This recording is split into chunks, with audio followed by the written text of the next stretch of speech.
അസ്സലാമലൈക്കും. ഇന്ന് വന്നിട്ടുണ്ടായിരുന്നത് 1 kg വെയിറ്റ് വരുന്നത് ടെൻഡർ കോക്കനട്ടിൻ്റെ കേക്കാണ് കേട്ടോ. അപ്പം അതിൽ നല്ല രീതിക്ക് നമ്മൾ ഫില്ലിങ് കൊടുക്കുന്നുണ്ട്. ഈ കേക്കിൻ്റെ ആദ്യം തന്നെ കരിക്ക് പിടിക്കാൻ പോയപ്പോൾ എനിക്ക് നല്ലൊരു പണി ഇട്ടിട്ടുണ്ടായിരുന്നു കേട്ടോ.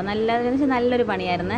കാരണം 1 kg ഞാൻ ചേർക്കുന്നത് 4 കരിക്കാണ് കേട്ടോ. അപ്പോൾ നമ്മൾ ആദ്യം തന്നെ 4 കരിക്ക് വാങ്ങിച്ചിട്ട് വന്നിട്ട് ചെയ്ത സമയത്ത് അതിനകത്ത് ഒരു തുള്ളി വഴമ്പലൊരു ഇല്ലായിരുന്നു. പിന്നെ ഞാൻ രണ്ടാമത്, കാരണം നമുക്ക് റമദാൻ മാസമാണല്ലോ, നോമ്പൊക്കെ മുറിക്കാണ്ട് സമയമായി വന്നിട്ടുണ്ടായിരുന്നു.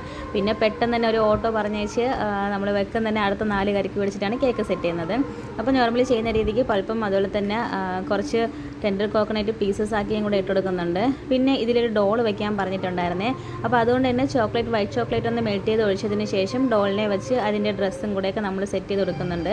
അപ്പോൾ താഴ്ഭാഗം ഇതുപോലത്തെ ഒരു റെഡും അതുപോലെ തന്നെ വൈറ്റും കൂടെ മിക്സ്ഡ് ആയിട്ടുണ്ടായിരുന്ന ക്രീം കൊണ്ടാണ് നമ്മളിതിൽ സെറ്റ് ചെയ്തെടുക്കുന്നത്. അപ്പോൾ കേക്കിൻ്റെ ഫൈനൽ ലുക്ക് ഇത് എങ്ങനെയാണ്. അപ്പോൾ നമ്മുടെ വീഡിയോസ് ഇഷ്ടപ്പെടുകയാണെങ്കിൽ മറക്കാതെ തന്നെ നമ്മുടെ ചാനൽ സബ്സ്ക്രൈബ് ചെയ്യണം, അതുപോലെ തന്നെ ലൈക്ക് ചെയ്യണം, ഷെയർ ചെയ്യണം. നിങ്ങളെല്ലാവരും ഒന്ന് കമൻറ്റ് ചെയ്ത് നമ്മൾ അസ്സലാമലൈക്കും. ഇന്ന് വന്നിട്ടുണ്ടായിരുന്നത് 1 kg വെയിറ്റ് വരുന്നത് ടെൻഡർ കോക്കനട്ടിൻ്റെ കേക്കാണ് കേട്ടോ.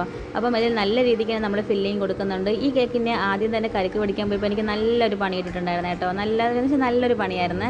കാരണം 1 kg ഞാൻ ചേർക്കുന്നത് 4 കരിക്കാണ് കേട്ടോ. അപ്പോൾ നമ്മൾ ആദ്യം തന്നെ 4 കരിക്ക് വാങ്ങിച്ചിട്ട് വന്നിട്ട് ചെയ്ത സമയത്ത് അതിനകത്ത് ഒരു തുള്ളി വഴമ്പലൊരു ഇല്ലായിരുന്നു. പിന്നെ ഞാൻ രണ്ടാമത്, കാരണം നമുക്ക് റമദാൻ മാസമാണല്ലോ, നോമ്പൊക്കെ മുറിക്കാണ്ട് സമയമായി വന്നിട്ടുണ്ടായിരുന്നു.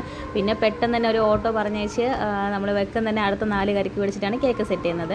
അപ്പോൾ നോർമലി ചെയ്യുന്ന രീതിക്ക് പൾപ്പും അതുപോലെ തന്നെ കുറച്ച് ടെൻഡർ കോക്കനട്ട് പീസസ് ആക്കിയും കൂടെ ഇട്ട് കൊടുക്കുന്നുണ്ട്. പിന്നെ ഇതിലൊരു ഡോൾ വെക്കാൻ പറഞ്ഞിട്ടുണ്ടായിരുന്നേ. അപ്പോൾ അതുകൊണ്ട് തന്നെ വൈറ്റ് ചോക്ലേറ്റ് ഒന്ന് മെൽറ്റ് ചെയ്ത് ഒഴിച്ചതിന് ശേഷം ഡോളിനെ വെച്ച് അതിൻ്റെ ഡ്രസ്സും കൂടെയൊക്കെ നമ്മൾ സെറ്റ് ചെയ്ത് കൊടുക്കുന്നുണ്ട്. അപ്പോൾ താഴ്ഭാഗം ഇതുപോലത്തെ ഒരു റെഡും അതുപോലെ തന്നെ വൈറ്റും കൂടെ മിക്സ്ഡ് ആയിട്ടുണ്ടായിരുന്ന ക്രീം കൊണ്ടാണ് നമ്മളിതിൽ സെറ്റ് ചെയ്തെടുക്കുന്നത്. അപ്പോൾ കേക്കിൻ്റെ ഫൈനൽ ലുക്ക് ഇത് എങ്ങനെയാണ്. അപ്പോൾ നമ്മുടെ വീഡിയോസ് ഇഷ്ടപ്പെടുകയാണെങ്കിൽ മറക്കാതെ തന്നെ നമ്മുടെ ചാനൽ സബ്സ്ക്രൈബ് ചെയ്യണം, അതുപോലെ തന്നെ ലൈക്ക് ചെയ്യണം, ഷെയർ ചെയ്യണം. നിങ്ങളെല്ലാവരും ഒന്ന് കമൻറ്റ് ചെയ്ത് നമ്മൾ